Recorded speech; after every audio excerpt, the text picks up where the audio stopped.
cool but difficult thought process. Right. I mean, that's essentially what's happening when you're on a plane. I mean, if you're throwing a ball up in the air and catching it on the plane, it's happening at a much smaller scale, right?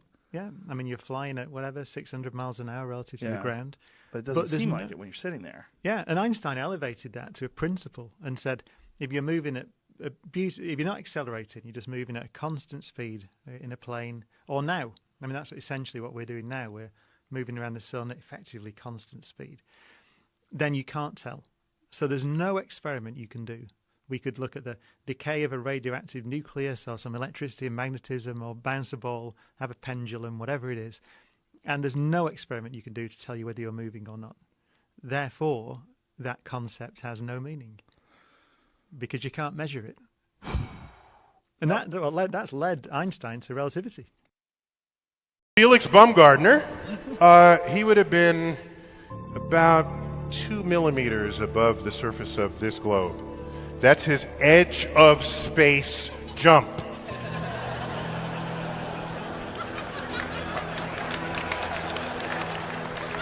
Now, you know, I don't. It's fine. He wants to. I don't have a problem if he does it, but the honesty of it would greatly diminish what I think people thought he was actually doing.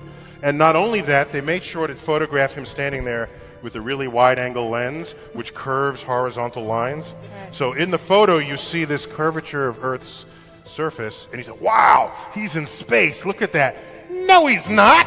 At that height, you don't see the curvature of the Earth if you are 2 millimeters above this beach ball.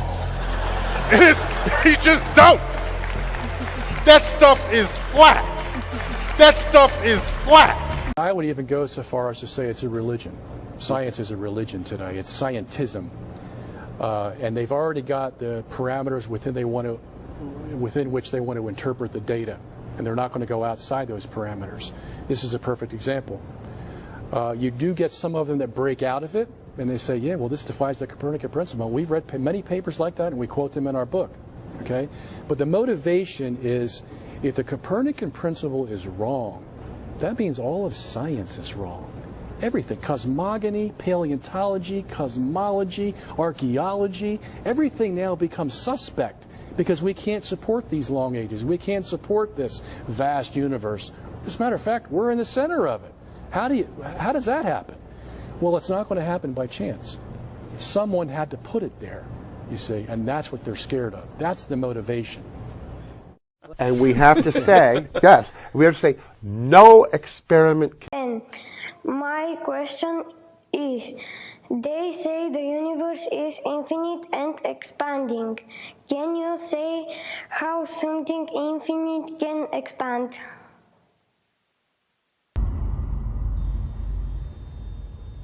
That's a very tough question. In fact, one of the things I love about science is that we deal with questions like that and try to find ways to measure things and make theories and then test them. I do not know the answer to that question, and I hope that someone from your generation in the future will learn enough about it because of science to be able to explain the answer to me someday. I do not know the answer to that question. Huh? I don't know that.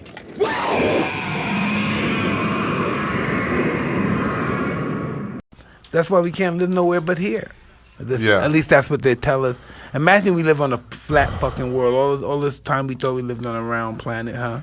We have no fucking evidence to believe that we're on a round planet, only by people telling us. But we really don't know who we are, where we came from, who the fuck was our purpose here. I'm not going to go for that. You're not going to tell me you're not on a round planet, though. How do you know that? You never been out of space, nigga. Go ahead.